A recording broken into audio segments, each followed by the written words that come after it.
분실물 회수율 80%라는 통계가 세계를 충격에 빠뜨렸습니다. 바르셀로나의 IT 기업가 미겔 로드리게스는 이 숫자를 보고 코웃음 쳤습니다. 자신은 3년간 3번이나 소매치기를 당했거든요. 유럽 주요 도시 회수율은 고작 815%였습니다. 서울의 80%는 명백한 조작이라고 확신한 그는 직접 검증하기로 결심했죠. GPS 추적기 5개를 준비하고 서울행 비행기에 올랐습니다. 지하철, 한강공원, 카페, 버스, 명동 번화가에서 일부러 물건을 잃어버리는 실험이었습니다. 72시간 추적 끝에 그가 발견한 충격적인 진실은 무엇이었을까요? 지금부터 회의론자가 신봉자로 바뀐 그 놀라운 기록을 공개합니다. 한국 최고라고 댓글을 남겨주세요. 여러분의 구독과 좋아요는 아주 큰 힘이 됩니다. 안녕하세요. 저는 미겔 로드리게스입니다. 바르셀로나에서 IT 스타트업을 운영하고 있어요. 지금부터 제가 서울에서 경험한 믿기 힘든 이야기를 들려드리겠습니다. 2023년 9월 어느 월요일 아침이었어요. 사무실에 출근해서 커피를 마시며 뉴스를 훑어보고 있었습니다. 그때 한 기사가 눈에 들어왔어요. 한국 서울시 분실물 회수율 80% 달성이라는 제목이었죠. 처음에는 오타인 줄 알았습니다. 80%라니요. 8%에 오타겠거니 했어요. 기사를 클릭해서 읽어내려갔습니다. 서울시 통합분실물센터가 2022년 한 해 동안 처리한 분실물이 120만 건이었고 그중 96만 건이 주인에게 돌아갔다는 내용이었어요. 정확히 80%였습니다. 지하철, 버스, 택시, 공공장소에서 분실된 물건들의 80%가 주인을 찾아갔다는 거죠. 저는 웃음이 나왔습니다. 말도 안 되는 소리였거든요. IT 업계에서 10년 넘게 일하면서 데이터를 다뤄왔지만 이런 수치는 처음 봤어요. 분명히 통계 조작이거나 계산 방식에 문제가 있을 거라고 생각했습니다. 제 노트북 옆에 놓인 지갑을 봤어요. 3년 전에 산 지갑이었습니다. 사실 이건 제 4번째 지갑이에요. 왜냐하면 앞에 3개는 모두 도난당했거든요. 첫 번째는 2019년 람블라스 거리에서였습니다. 관광객들로 붐비는 오후였어요. 주머니에 넣어둔 지갑이 사라졌죠. 현금 150유로와 신용카드 3장이 들어있었습니다. 경찰서에 신고했지만 찾을 가망이 없다는 답변만 돌아왔어요. 두 번째는 2020년 지하철 L3 노선에서였습니다. 출근 시간대였고 사람들이 많았어요. 백팩 옆 주머니에 넣어둔 휴대폰이 없어졌습니다. 아이폰 11이었죠. 그때는 파인드 마이 아이폰으로 추적도 해봤는데 이미 꺼져 있었어요. 세 번째는 2021년 카페에서였습니다. 화장실 다녀온 5분 사이에 의자에 걸어둔 백팩이 사라졌어요. 노트북과 태블릿이 들어있었습니다. 총 피해액이 2,000유로가 넘었죠. CCTV를 확인했지만 범인은 모자를 깊게 눌러쓰고 있어서 얼굴을 알아볼 수 없었습니다. 주변 친구들도 비슷한 경험이 많았어요. 동료 하비에르는 작년에 파리에서 여권을 도난당했고 사촌 카를로스는 로마에서 카메라를 잃어버렸습니다. 유럽에서 사는 사람들에게 소매치기나 분실은 일상적인 일이에요. 그래서 80%라는 숫자가 더욱 믿기지 않았습니다. 저는 바로 유럽 주요 도시들의 분실물 회수율을 검색해봤어요. 바르셀로나는 12%였습니다. 파리가 8%, 런던이 15%, 로마는 6%였어요. 가장 높은 런던도 15%에 불과했죠. 그런데 서울은 80%라고요? 5배 이상 차이가 났습니다. 이건 통계적으로 말이 안 됐어요. 같은 대도시인데 이렇게 큰 차이가 날 수 없거든요. 동료들에게 기사를 보여줬습니다. 모두 비슷한 반응이었어요. 말도 안 된다, 조작이다, 계산 방식이 다를 거다, 그런 반응들이었죠. 점심시간에 5명이 모여 이 주제로 토론을 했습니다. 누구도 80%를 믿지 않았어요. 그날 저녁 집에 돌아와서도 계속 생각했습니다. 정말 조작일까요? 아니면 계산 방식이 특이한 걸까요? 궁금증이 커졌어요. IT 기업가로서 데이터의 진실을 확인하고 싶다는 욕구가 생겼습니다. 다음 날 아침 결정했어요. 직접 가서 확인해 보기로요. 서울에 가서 실험을 하는 겁니다. 제가 직접 물건을 잃어버려 보고 정말 돌아오는지 확인하는 거죠. 과학적인 방법으로 검증하는 겁니다. 비행기 티켓을 검색했습니다. 바르셀로나에서 서울까지 직항이 없었어요. 프랑크푸르트나 파리를 경유해야 했습니다. 2주 후 출발 티켓을 예약했어요. 왕복 1,200유로였습니다. 팀원들에게 2주간 한국 출장을 간다고 말했습니다. 신규 시장 조사 차원이라고 설명했죠. 사실 분실물 실험을 하러 간다고 말하면 미쳤다고 할 게 뻔했으니까요. 출발 전까지 철저하게 준비했습니다. GPS 추적기 5개를 주문했어요. 작은 크기의 배터리가 72시간 가는 제품이었습니다. 지갑, 백팩, 이어폰 케이스에 넣을 수 있을 만큼 작았죠. 실험 계획서도 작성했습니다. 언제, 어디서, 무엇을, 어떻게 잃어버릴지 구체적으로 정했어요. 지하철, 카페, 공원, 버스, 번화가 이렇게 5가지 장소를 선정했습니다. 출발 전날 밤 친구 하비에르가 물었어요. 진짜 가는 거야? 미친 짓 같은데? 저는 웃으며 답했습니다. 80%가 진짜인지 가짜인지 확인하고 올게. 내가 3,000유로짜리 노트북을 잃어버려도 돌아온다면 그게 진짜겠지. 하비에르가 고개를 저었습니다. 절대 안 돌아올 거야. 80%는 거짓말이야. 장담하는데 너 서울에서 물건 다 잃어버리고 올 거야. 그렇게 저는 서울행 비행기에 올랐습니다. 가방 안에는 GPS 추적기 5개와 실험용 물건들이 들어있었어요. 80%라는 숫자의 진실을 밝혀내겠다는 결심과 함께요. 인천공항에 도착한 건 금요일 오후 4시였습니다. 12시간 비행이었지만 흥분 때문인지 피곤하지 않았어요. 입국 심사를 마치고 수화물을 찾았습니다. 캐리어 하나와 백팩 하나가 전부였죠. 공항철도 매표소로 갔습니다. 서울역까지 가는 직통열차 표를 샀어요. 9,000원이었습니다. 유로로 환산하니 약 6유로 정도였죠. 바르셀로나 공항철도보다 저렴했습니다. 열차 안에서 가방을 열어 실험 도구들을 확인했습니다. GPS 추적기 5개가 작은 파우치에 담겨 있었어요. 각각 번호가 붙어 있었습니다. 1번은 지갑용, 2번은 백팩용, 3번은 아이패드용, 4번은 이어폰용, 5번은 예비용이었죠. 휴대폰으로 추적 앱을 열었습니다. 5개 신호가 모두 정상적으로 잡혔어요. 배터리도 100%였습니다. 72시간 동안 작동할 수 있었죠. 지도상에서 제 위치가 실시간으로 표시되고 있었습니다. 43분 후 서울역에 도착했습니다. 역 안이 정말 컸어요. 표지판을 따라 지하철 4호선으로 환승했습니다. 명동 근처에 예약한 호텔로 가기 위해서였죠. 호텔 체크인을 마치고 짐을 풀었습니다. 그리고 노트북을 열어 서울 지하철 노선도를 다시 확인했어요. 출발 전에 이미 조사는 끝냈지만 현장에서 한 번 더 점검하는 게 중요했습니다. 2호선이 가장 혼잡한 노선이라는 정보를 확인했습니다. 서울의 주요 환승역들을 거치고 하루 승객 수가 200만 명이 넘었어요. 바르셀로나 전체 지하철 승객 수와 비슷한 수준이었죠. 홍대 입구역에서 합정역 구간을 선택했습니다. 한 정거장 거리였고 퇴근 시간대에 가장 붐빈다는 정보가 있었어요. 실험 조건으로 완벽했습니다. 사람이 많을수록 분실물이 발견될 가능성도 높으니까요.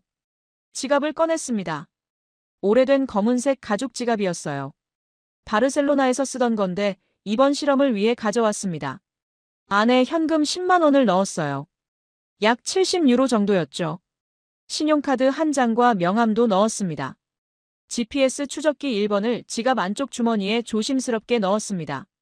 두께가 3mm밖에 안 돼서 겉으로는 전혀 티가 나지 않았어요. 지갑을 닫고 무게를 확인해봤는데 평소와 똑같았습니다. 휴대폰으로 추적 앱을 다시 열었습니다. 지갑의 위치가 정확하게 표시됐어요. 호텔 방 안책상 위치까지 정확했습니다. 신호 강도도 완벽했죠. 시계를 봤습니다. 오후 5시 30분이었어요. 퇴근 시간이 시작되는 시각이었습니다.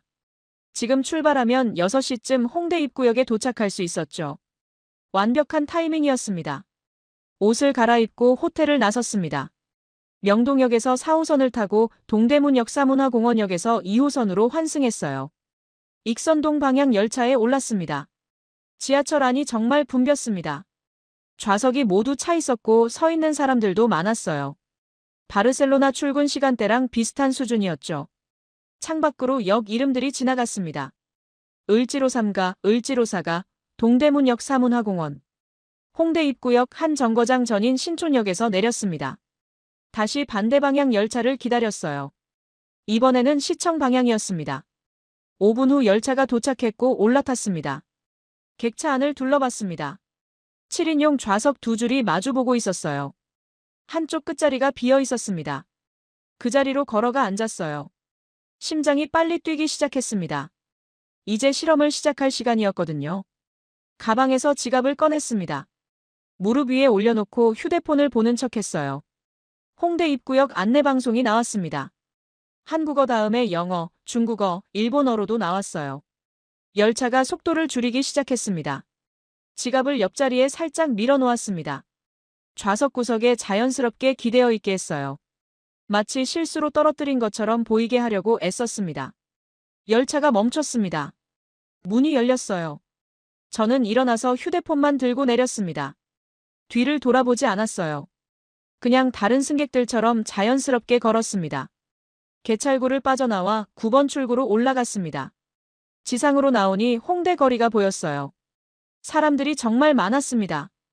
금요일 저녁이라 그런지 젊은 사람들로 가득했죠. 근처 카페를 찾았습니다. 2층짜리 건물이었는데 창가 자리가 있었어요. 아메리카노를 주문하고 구석 테이블에 앉았습니다. 휴대폰을 꺼내 추적 앱을 열었습니다. 손이 떨렸어요. 화면에 지도가 나타났고 빨간 점 하나가 표시됐습니다. 지갑의 위치였죠. 지갑은 여전히 홍대 입구역 안에 있었습니다. 정확히 2호선 플랫폼 위치였어요. 아직 열차 안에 있다는 뜻이었습니다. 시간을 확인했습니다. 오후 6시 4분이었어요. 노트에 기록했습니다. 실험 시작 시각, 위치, 상황을 자세히 적었어요. 과학적인 실험이니까 모든 걸 문서화해야 했습니다. 지도를 계속 지켜봤습니다. 빨간 점이 움직이기 시작했어요. 합정역 방향으로 이동하고 있었습니다. 열차가 출발한 거죠. 다음 역은 합정역, 그 다음은 당산역이었습니다. 빨간 점이 멈췄습니다. 신도림역 근처였어요. 종점이 아니었는데 왜 멈춘 걸까요? 잠시 기다렸습니다. 10분이 지났지만 움직이지 않았어요. 초조해지기 시작했습니다. 누군가 가져간 걸까요? 아니면 열차가 고장난 걸까요? 화면을 새로 고침했습니다. 여전히 같은 위치였어요. 그때 빨간 점이 다시 움직였습니다. 하지만 이번에는 반대 방향이었어요. 시청 방향으로 돌아오고 있었습니다. 을지로 동대문 역사문화공원을 지나왔죠. 점이 다시 홍대 입구역에서 멈췄습니다. 정확히 역 내부였어요. 그리고 천천히 움직이기 시작했습니다.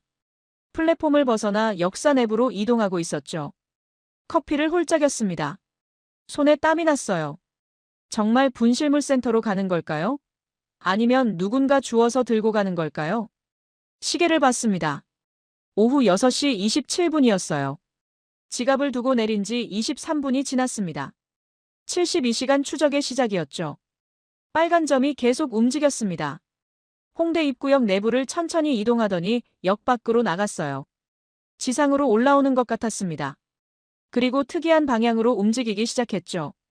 지도를 확대해서 봤습니다. 을지로 방향이었어요. 정확히 을지로 3가역 근처였습니다. 바로 서울시 통합분실물센터가 있는 곳이었죠. 출발 전에 조사할 때 확인했던 위치였습니다. 믿을 수가 없었습니다. 정말 분실물센터로 가고 있는 거예요. 빨간 점이 을지로 3가역에서 멈췄습니다. 정확히 분실물센터 건물 좌표였어요. 시계를 다시 확인했습니다. 오후 6시 27분이었어요. 지갑을 두고 내린 게 6시 4분이었으니까 정확히 23분이 걸린 겁니다. 지하철 좌석에서 분실물센터까지 23분이요. 노트에 기록했습니다. 23분, 을지로 분실물센터 도착, GPS 신호 정상. 손이 떨렸어요. 이게 정말 일어나고 있는 일인지 확인하고 싶었습니다. 추적 앱을 계속 켜둔 채로 카페에 앉아 있었습니다. 혹시 다시 움직일지도 몰랐거든요. 1시간을 더 기다렸어요. 하지만 빨간 점은 움직이지 않았습니다. 계속 같은 위치에 있었죠. 저녁 8시가 넘어서 카페를 나왔습니다. 호텔로 돌아가는 지하철 안에서도 계속 앱을 확인했어요. 지갑은 여전히 을지로에 있었습니다. 분실물센터 운영 시간이 끝났으니 내일까지는 그곳에 있겠죠. 호텔방에 돌아와 노트북을 열었습니다. 오늘 실험 결과를 정리하기 시작했어요. 엑셀 파일을 만들어 시간, 장소, 경과, 결과를 입력했습니다. 바르셀로나에 있는 하비에르에게 메시지를 보냈습니다. 첫 실험 완료. 지갑이 23분 만에 분실물 센터 도착. 내일 찾으러 간다. 곧 답장이 왔어요. 진짜? 믿을 수 없는데. 내일 결과 알려줘. 다음 날 아침 일찍 일어났습니다. 씻고 옷을 입고 을지로로 향했어요. 명동역에서 2호선을 타고 을지로 3가역에서 내렸습니다. 6번 출구로 나와 지도를 보며 걸었어요. 10분쯤 걸으니 건물이 나왔습니다. 서울교통공사 을지로 분실물센터라는 간판이 보였어요. 3층 건물이었습니다. 입구로 들어갔죠. 1층 로비에 안내 데스크가 있었습니다. 직원이 앉아 있었어요. 영어로 말했습니다. 안녕하세요. 어제 지하철에서 잃어버린 지갑을 찾으러 왔습니다. 직원이 미소 지으며 답했습니다. 여권 보여주시겠어요? 여권을 건넸어요. 직원이 컴퓨터로 뭔가 검색하기 시작했습니다. 언제 어디서 잃어버리셨나요? 어제 저녁 6시쯤이요. 2호선 홍대 입구역에서 합정역 구간이었습니다. 검은색 가죽 지갑이에요. 직원이 계속 화면을 보며 입력하더니 고개를 끄덕였습니다. 있네요. 잠시만 기다려주세요. 심장이 뛰었습니다. 정말 있다고요? 직원이 뒤쪽 보관실로 들어갔어요. 2분쯤 지나 돌아왔습니다. 손에 투명한 비닐봉지를 들고 있었죠. 이거 맞으세요? 제 지갑이었습니다. 투명 봉지 안에 검은색 가죽 지갑이 그대로 들어 있었어요. 비닐봉지에는 접수 번호와 날짜가 적혀 있었습니다. 네, 맞습니다. 목소리가 떨렸어요. 직원이 서류를 하나 내밀었습니다. 여기 서명해 주시고 지문 날인해 주세요. 신분 확인 절차예요. 서류에 서명하고 지문을 찍었습니다. 직원이 지갑을 건네줬어요. 확인해 보세요. 비닐을 뜯고 지갑을 열었습니다. 10만 원이 그대로 있었어요. 신용카드도 있었고 명함도 있었습니다. GPS 추적기도 그대로였죠. 돈까지 다 있네요. 제가 말했습니다. 직원이 당연하다는 표정으로 답했어요. 저희가 접수한 물건은 주인께 그대로 돌려드립니다. 감사합니다. 정말 감사합니다. 계속 감사 인사를 했어요. 직원이 웃으며 천만에요라고 말했습니다. 밖으로 나왔습니다. 지갑을 손에 들고 한동안 서 있었어요. 23분 만에 분실물센터로 갔고 하루 만에 제 손에 돌아왔습니다. 현금까지 한 푼도 빠짐없이요. 근처 벤치에 앉았습니다. 노트북을 열어 결과를 기록했어요. 실험 1 성공. 23분 만에 센터 도착. 24시간 만에 회수. 현금 손실 없음. 하지만 여전히 확신이 서지 않았습니다. 이건 운일 수도 있었어요. 마침 정직한 청소 직원이 발견했을 수도 있죠. 한 번의 성공으로 80% 통계를 증명할 수는 없었습니다. 하비에르에게 사진을 보냈습니다. 지갑 사진과 센터 영수증 사진이었어요. 곧 답장이 왔습니다. 와, 진짜 찾았네. 근데 이건 운이 좋았던 거 아냐?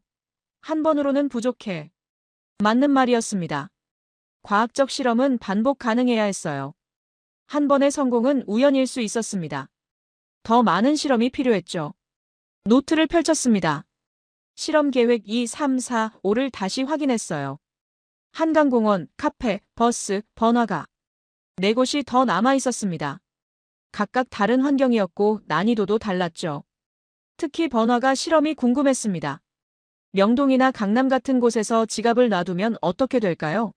사람이 많고 관광객도 많은 곳이었죠. 바르셀로나 람블라스 거리 같은 곳이었습니다. 호텔로 돌아가는 길에 편의점에서 물건을 샀습니다. 새 백팩과 이어폰 케이스였어요. 실험 2사에 사용할 물건들이었죠. 아이패드는 이미 가져왔고요. 그날 저녁 실험 1을 준비했습니다. GPS 추적기 2번을 백팩 안쪽 주머니에 넣었어요. 배터리를 충전하고 신호를 확인했습니다. 모두 정상이었죠. 내일은 한강공원입니다. 일요일 오후에 벤치에 백팩을 놔두는 거예요. 노트북과 카메라까지 넣어둘 계획이었습니다. 총 가치가 2,000유로가 넘었죠. 만약 이것도 돌아온다면요? 그러면 80%가 진짜일지도 모릅니다. 하지만 아직은 확신할 수 없었어요. 한 번은 운이었을 수 있으니까요. 일요일 아침 날씨가 좋았습니다. 맑은 하늘에 구름 한 점 없었어요. 한강공원 실험을 하기에 완벽한 날이었죠. 호텔에서 체크아웃하고 여의도 근처 게스트하우스로 짐을 옮겼습니다. 한강이 가까운 숙소였어요. 백팩을 준비했습니다. 회색 노스페이스 백팩이었어요.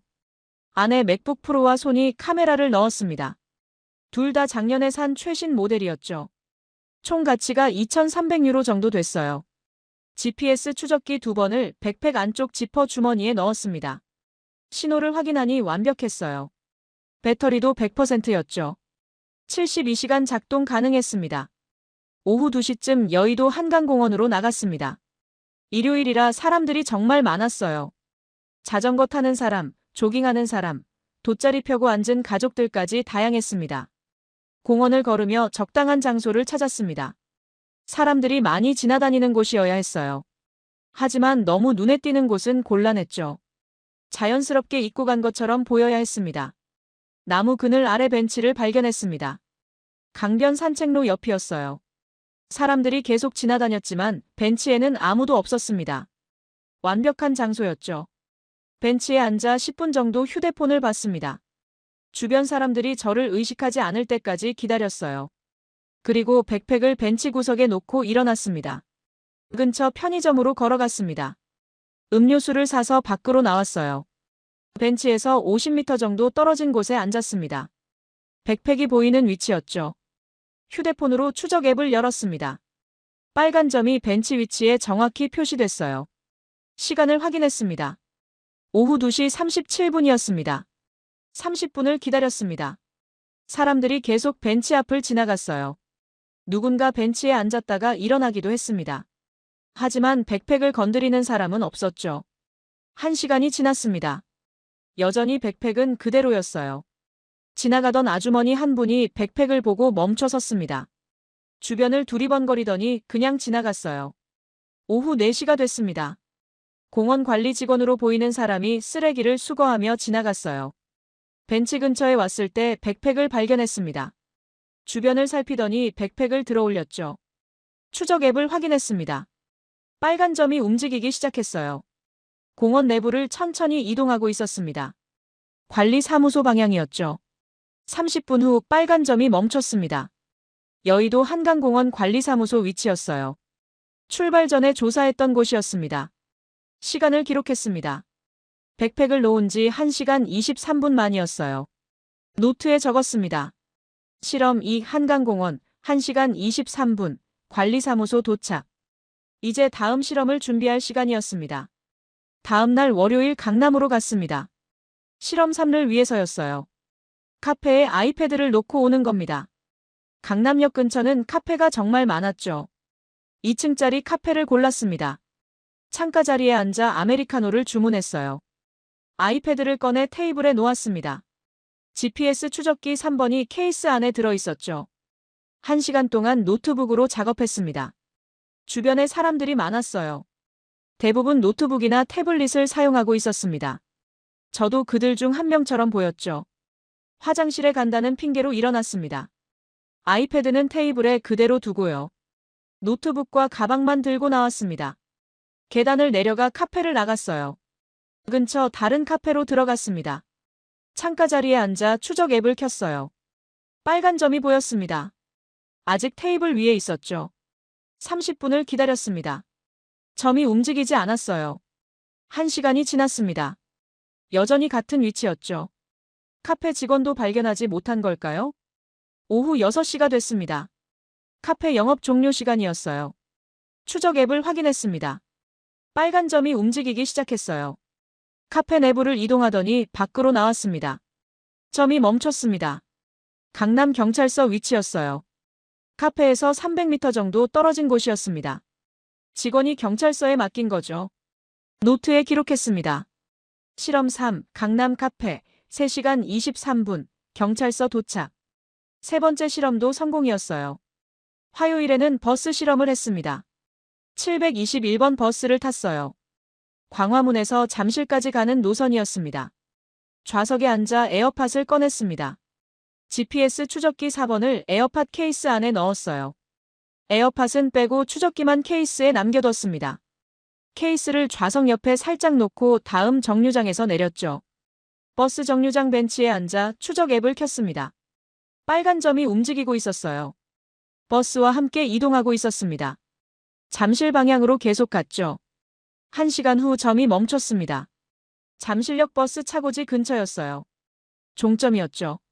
그리고 30분 후 점이 다시 움직였습니다. 이번에는 강동구청 방향이었어요. 추적하며 확인하니 강동경찰서였습니다. 버스 기사가 발견해서 맡긴 거죠. 시간을 기록했습니다. 1시간 52분 만이었어요.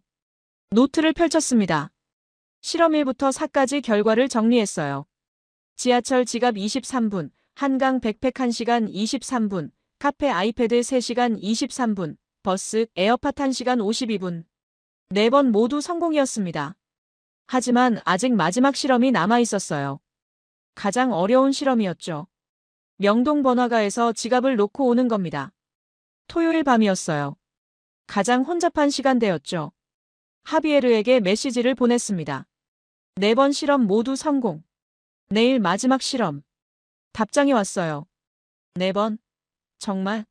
이건 통계가 맞는 것 같은데. 내일 결과도 기대된다. 노트북을 열어 분석을 시작했습니다. 4번의 평균 회수 시간은 1시간 45분이었어요. 가장 빠른 게 23분, 가장 느린 게 3시간 23분이었죠. 모두 공공기관으로 갔습니다. 분실물센터, 관리사무소, 경찰서. 시스템이 작동하고 있었어요. 개인이 가져간 경우는 한 번도 없었습니다. 내일이 마지막입니다. 80%가 진짜인지 확인할 마지막 기회였어요. 수요일 아침 여의도 한강공원 관리사무소로 갔습니다. 백팩을 찾으러 가는 길이었어요. 2층 건물이었고 입구에 안내판이 있었습니다. 안으로 들어가니 직원이 앉아 있었어요.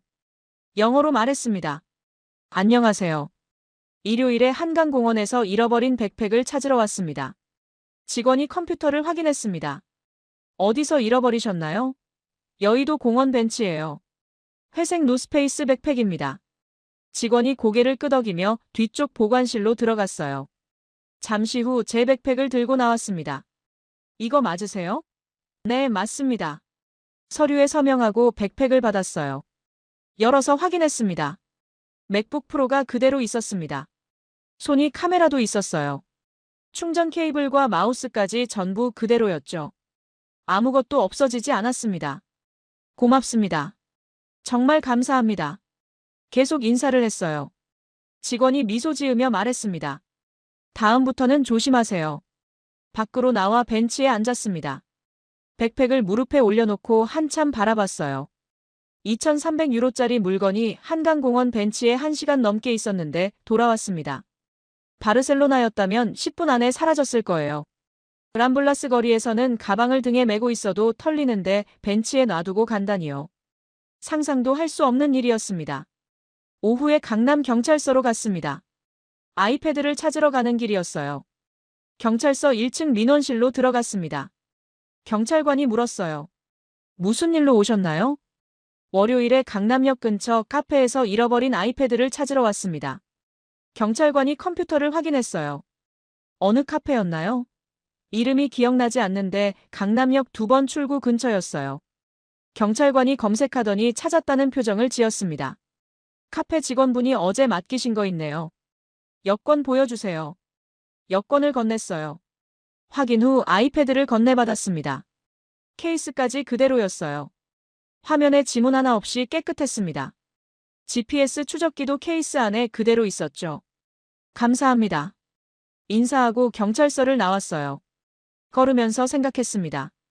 카페 직원이 아이패드를 발견하고 3시간 넘게 보관했다가 경찰서에 맡겼어요. 본인이 가질 수도 있었는데 말이죠. 목요일에는 강동경찰서로 갔습니다. 에어팟 케이스를 찾으러 가는 길이었어요. 같은 절차를 거쳐 케이스를 돌려받았습니다. 역시 그대로였죠. 버스 기사님이 맡기셨어요. 경찰관이 말했습니다. 종점에서 청소하다가 발견하셨대요. 바로 저희 쪽으로 가져오셨죠. 고맙다고 전해주세요. 경찰관이 웃으며 답했어요. 당연한 일 하신 거예요. 호텔로 돌아와 책상 위에 물건들을 늘어놓았습니다. 지갑, 백팩, 아이패드, 에어팟 케이스. 4개가 전부 돌아왔어요. 단 하나도 빠짐없이요. 노트북을 열어 엑셀 파일을 수정했습니다. 회수율 칸에 100%라고 입력했어요. 4번 중 4번 모두 성공이었습니다. 하지만 아직 확신이 서지 않았습니다. 표본 크기가 작았거든요. 4번은 통계적으로 의미 있는 숫자가 아니었어요. 운이 좋았을 수도 있었죠. 저녁에 하비에르와 화상회의를 했습니다. 바르셀로나는 오전이었어요. 하비에르 외에 동료 3명이 더 참석했습니다. 미겔, 진짜야? 4개 다 찾았어? 하비에르가 물었어요. 네, 전부 찾았어요. 현금까지 그대로였고요. 화면에 물건들을 보여줬습니다. 믿을 수가 없는데. 동료 카를로스가 말했습니다.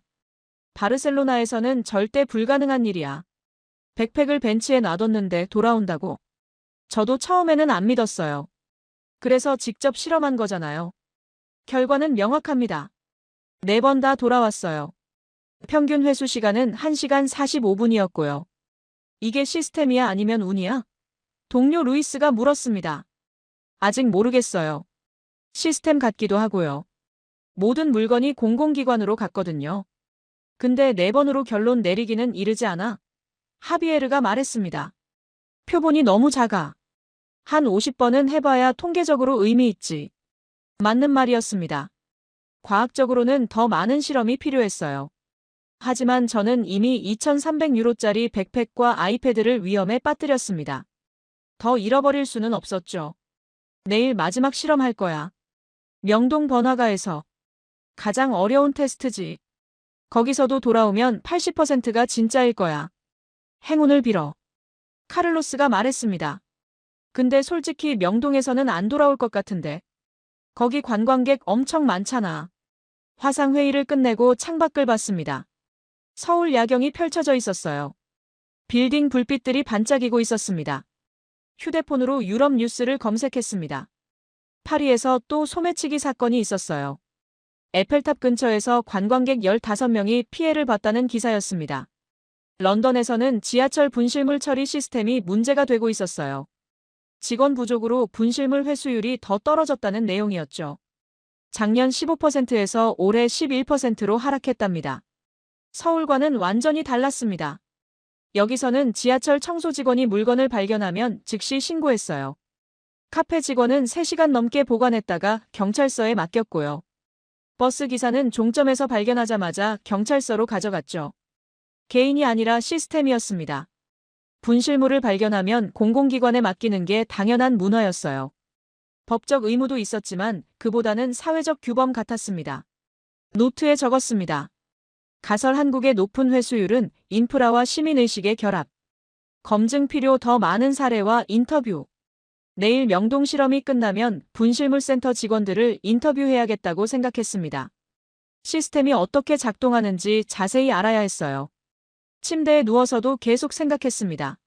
만약 내일도 성공한다면요? 5번 중 5번 모두 성공한다면요?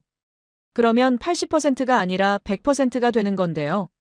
하지만 그건 불가능했습니다. 통계적으로 말이 안 됐어요. 세상 어디에도 100% 회수율은 없었습니다. 분명히 어딘가에서 실패 사례가 있을 거예요. 내일 명동에서 그 실패 사례를 만날지도 모릅니다. 토요일 밤 11시 번화가에서요. 가장 혼잡하고 가장 위험한 조건에서요. 금요일 아침 다시 을지로 분실물 센터로 갔습니다. 이번에는 물건을 찾으러 간 게 아니었어요. 인터뷰를 하러 간 겁니다. 시스템이 어떻게 작동하는지 알고 싶었거든요.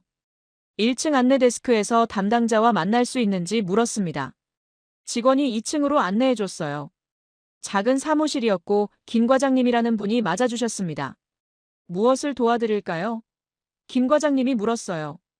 영어가 유창했습니다. 저는 스페인에서 온 연구자입니다. 서울의 분실물 시스템을 조사하고 있어요. 몇 가지 질문해도 될까요? 물론이죠. 앉으세요. 차 한 잔 드시겠어요? 커피를 받아들고 질문을 시작했습니다. 노트와 펜을 꺼냈어요. 연간 처리하는 분실물이 얼마나 되나요? 작년 기준으로 약 120만 건입니다. 김 과장님이 컴퓨터 화면을 보며 답했어요. 지하철이 가장 많고 버스, 택시 순이죠.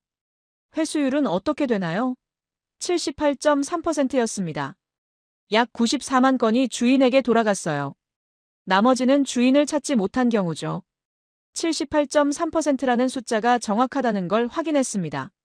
제가 읽은 기사가 맞았어요. 어떻게 이렇게 높은 회수율이 가능한가요? 김 과장님이 설명하기 시작했습니다. 먼저 신고 시스템이 철저해요. 지하철 청소 직원들은 물건을 발견하면 즉시 영무실에 신고합니다. 영무실에서는 사진을 찍어 데이터베이스에 등록하죠. 그 데이터베이스를 보여줄 수 있나요? 김 과장님이 화면을 돌렸습니다. 실시간으로 업데이트되는 목록이 보였어요. 지갑, 휴대폰, 가방, 우산 같은 물건들이 시간 순으로 정리되어 있었습니다. 각 항목을 클릭하면 사진이 나타났어요. 발견 시각, 장소, 특징까지 자세히 기록되어 있었습니다. 주인이 찾으러 오면 이 정보로 확인하는 거죠. 보관 기간은 얼마나 되나요? 3개월입니다. 그동안 주인이 안 찾으면 경매로 넘어가거나 폐기돼요. 하지만 대부분 한 달 안에 찾아가십니다. CCTV도 활용하나요? 네. 신용카드나 신분증이 없는 물건은 CCTV로 주인을 찾아요. 분실 시각과 장소를 특정하면 영상 확인이 가능하거든요. 놀라운 시스템이었습니다. 바르셀로나에는 이런 게 없었어요. 분실물 센터는 있지만 데이터베이스가 통합되어 있지 않았죠. 각 지하철역마다 따로 관리했고 확인하려면 일일이 전화해야 했습니다. 직원들 교육은 어떻게 하나요? 연 2회 필수 교육이 있습니다. 분실물 처리 절차와 개인정보 보호 교육이죠. 특히 현금이나 귀중품은 즉시 봉인해서 센터로 보내도록 훈련받아요. 감사합니다. 정말 도움이 됐어요. 김 과장님과 악수하고 센터를 나왔습니다. 노트에 빼곡하게 메모가 적혀 있었어요. 오후에는 홍대 입구역으로 갔습니다. 지하철 청소 담당자를 인터뷰하고 싶었거든요. 영무실에 가서 사정을 설명했습니다. 직원이 청소 담당 이 씨를 불러줬어요. 안녕하세요. 몇 가지 여쭤봐도 될까요? 이 씨가 고개를 끄덕였습니다. 저는 통역 앱을 켜서 대화를 시작했어요. 분실물을 자주 발견하시나요? 네. 거의 매일이에요. 지갑, 휴대폰, 우산이 제일 많아요. 이 씨가 답했습니다. 발견하면 어떻게 하시나요? 즉시 영무실에 갖다 드려요. 사진 찍고 기록하고 센터로 보내죠. 당연한 일이에요. 당연하다는 말이 인상적이었습니다. 바르셀로나에서는 당연하지 않았거든요. 청소 직원이 물건을 발견하면 본인이 가지는 경우도 많았어요. 가져가고 싶은 생각은 안 드세요? 물어봤습니다. 이 씨가 고개를 저었어요. 남의 물건인데요. 주인이 찾아가야죠. 가져가면 범죄예요. 그 말에 깊은 인상을 받았습니다. 법적 의무보다는 도덕적 확신이었어요.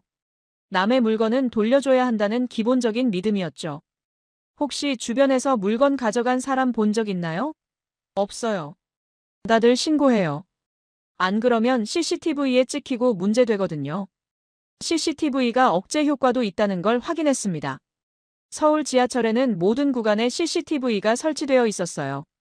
사각지대가 거의 없었죠. 감사합니다. 많은 도움이 됐어요. 이 씨와 악수하고 역을 나왔습니다. 노트에 추가로 적었어요. 청소 직원의 인식 신고가 당연한 의무.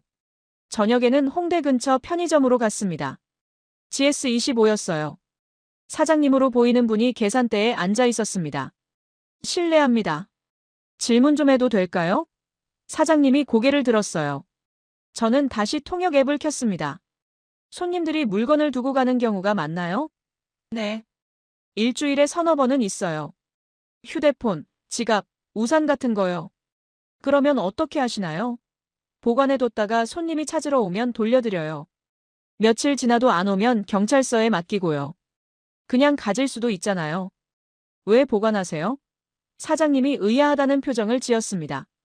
손님 물건인데요. 당연히 돌려드려야죠.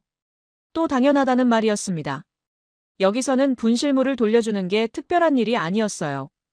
기본적인 행동이었죠. 지난달에는 노트북을 맡았어요. 손님이 테이블에 두고 가셨거든요. 사장님이 말을 이었습니다. 이틀 후에 찾으러 오셨는데 정말 고마워하시더라고요. 물건 잃어버리고 돌려받은 경험 있으세요? 제가 물었어요. 사장님이 웃으며 고개를 끄덕였습니다. 작년에 지하철에서 가방을 잃어버렸어요. 휴대폰이랑 지갑이 들어있었는데 다음날 센터에서 찾았죠. 손해본 게 하나도 없었어요. 그래서 저도 손님 물건을 잘 보관해요. 제가 돌려받았으니까 저도 돌려드리는 거죠. 선순환이었습니다. 본인이 물건을 돌려받은 경험이 있으니 다른 사람 물건도 잘 보관하는 거예요. 신뢰를 기반으로 한 문화였죠. 호텔로 돌아와 노트북을 열었습니다. 오늘 인터뷰 내용을 정리하기 시작했어요. 엑셀 파일에 새 시트를 만들어 시스템 분석이라고 제목을 붙였습니다. 첫 번째 요소는 인프라였습니다. 통합 데이터베이스, CCTV 네트워크, 실시간 신고 시스템이 있었어요. 기술적 기반이 탄탄했죠. 두 번째는 제도였습니다. 직원 교육, 법적 의무, 보관 절차가 명확했어요. 누가 어떻게 해야 하는지 규정이 있었습니다. 세 번째는 문화였습니다. 이게 가장 중요했어요. 사람들이 분실물을 돌려주는 걸 당연하게 여겼습니다. 법 때문이 아니라 도덕적 확신 때문이었죠. 바르셀로나와 비교했습니다. 우리는 인프라도 부족했지만 문화가 달랐어요. 분실물을 발견하면 행운이라고 생각했습니다. 가져가도 된다고 여겼죠. 하지만 서울에서는 달랐습니다. 분실물을 발견하면 책임이라고 생각했어요. 주인에게 돌려줘야 한다고 믿었죠. 내일 마지막 실험입니다. 명동 번화가에서요. 그리고 결론을 내려야 했습니다. 80%가 진짜인지 왜 가능한지요. 토요일 밤 10시 30분 명동에 도착했습니다. 거리가 사람들로 가득했어요. 관광객들이 쇼핑하고 길거리 음식을 먹고 있었습니다. 금요일보다 더 붐볐죠. 노점상들이 줄지어 있었습니다. 떡볶이, 핫도그, 과일 주스를 파는 가게들이었어요. 한 노점 앞에 작은 테이블이 있었습니다. 손님들이 서서 먹을 수 있게 만든 테이블이었죠. 새 지갑을 꺼냈습니다. 실험용으로 산 갈색 지갑이었어요. 안에 5만 원과 명함을 넣었습니다. GPS 추적기 5번도 넣었죠. 노점에서 떡볶이를 샀습니다. 테이블에 서서 먹으며 주변을 살폈어요. 사람들이 계속 지나갔습니다. 외국인 관광객도 많았죠. 떡볶이를 다 먹고 지갑을 테이블 구석에 놨습니다. 휴지로 살짝 가렸어요. 그리고 자연스럽게 자리를 떠났습니다. 시간은 밤 11시 2분이었어요. 50m 떨어진 카페로 들어갔습니다. 창가 자리에 앉아 추적 앱을 켰어요. 빨간 점이 테이블 위치에 있었습니다. 커피를 주문하고 기다렸죠. 30분이 지났습니다. 점이 움직이지 않았어요. 1시간이 지났습니다. 여전히 같은 위치였죠. 이번엔 안 돌아오는 건가 싶었습니다. 그때 점이 움직이기 시작했습니다. 천천히 이동하더니 멈췄어요. 명동 파출소 위치였습니다. 노점에서 100m 정도 떨어진 곳이었죠. 다음 날 아침 명동 파출소로 갔습니다. 경찰관에게 사정을 설명했어요. 어제 밤에 명동에서 잃어버린 지갑을 찾으러 왔습니다. 경찰관이 확인하더니 지갑을 가져왔습니다. 어젯밤 12시쯤 노점 사장님이 가져오셨어요. 주소를 확인했는데 여기서 멀지 않으시더라고요. 제가 직접 배달해드리려고 했는데 연락처가 없어서요. 지갑을 받아들었습니다. 5만 원이 그대로 있었어요. 명함도 있었고 GPS 추적기도 있었습니다. 5번째 실험도 성공이었죠. 경찰관이 말했습니다. 사장님이 손님이 놓고 간 걸 보셨대요. 1시간 기다렸는데 안 오셔서 저희한테 가져오신 거예요. 여기서는 흔한 일이에요. 감사합니다. 정말 감사합니다. 계속 인사했어요. 파출소를 나오며 생각했습니다. 토요일 밤 11시 명동 번화가에서도 지갑이 돌아왔어요. 호텔로 돌아와 노트북을 열었습니다. 엑셀 파일에 마지막 결과를 입력했어요. 실험 후 명동 번화가 1시간 정확히 파출소 도착. 회수율 100%라고 적었습니다. 5번 모두 성공이었습니다. 통계는 정확했어요. 아니, 오히려 과소평가됐습니다. 80%가 아니라 제 경험으로는 100%였으니까요. 일주일 동안 분석 보고서를 작성했습니다. 한국 분실물 시스템의 성공 요인을 정리했어요. 첫째, 통합 데이터베이스와 실시간 신고 시스템. 둘째, CCTV 인프라와 명확한 처리 절차. 셋째, 분실물을 돌려주는 게 당연하다는 시민의식. 넷째, 신뢰 문화와 선순환 구조였습니다. 바르셀로나로 돌아가기 전날 하비에르에게 전화했습니다. 5번 다 성공했어. 80%가 맞아. 아니, 내 경험으로는 100%야. 믿을 수가 없는데. 하비에르가 답했어요. 정말이야. 보고서 다 작성했어. 바르셀로나 시정부에 제안할 거야. 한국 시스템 벤치마킹 하자고. 바르셀로나에 돌아와 시정부에 보고서를 제출했습니다. 3개월 후 답변이 왔어요. 한국 시스템 도입을 검토하겠다고 했습니다. 담당자가 서울 방문을 원한다고도 했죠. 그해 12월 다시 서울에 왔습니다. 이번에는 바르셀로나 시청 담당자 3명과 함께였어요. 분실물 센터를 방문하고 시스템을 배웠습니다. 을지로 센터 앞에 섰습니다. 석 달 전 지갑을 찾으러 왔던 곳이었죠. 이번에는 관찰자가 아니라 배우는 사람으로 왔습니다. 김 과장님이 다시 맞아줬어요. 또 오셨네요. 이번에는 동료분들과 함께시군요. 네. 바르셀로나에도 이런 시스템을 만들고 싶어요. 좋은 생각이에요. 저희가 도와드리겠습니다. 김 과장님이 웃으며 말했습니다. 처음에 조사하러 오셨을 때는 의심하는 눈빛이었는데 이제는 배우러 오셨네요. 처음에는 80%가 거짓말인 줄 알았어요. 하지만 제가 틀렸죠. 통계는 정확했고 시스템은 실제로 작동했습니다. 이제 바르셀로나에도 이걸 만들고 싶어요. 3년이 지난 지금 바르셀로나 분실물 회수율은 35%까지 올랐습니다. 여전히 서울의 절반도 안 되지만 예전 12%보다는 훨씬 나아졌어요. 시스템을 배우는 데는 시간이 걸리지만 문화를 바꾸는 데는 더 오래 걸립니다. 하지만 시작은 했습니다. 그리고 그 시작은 서울에서 제가 잃어버린 5개의 물건에서 비롯됐죠. 믿을 수 없었던 80%는 진실이었고 저는 그 진실을 세계에 알리고 있습니다.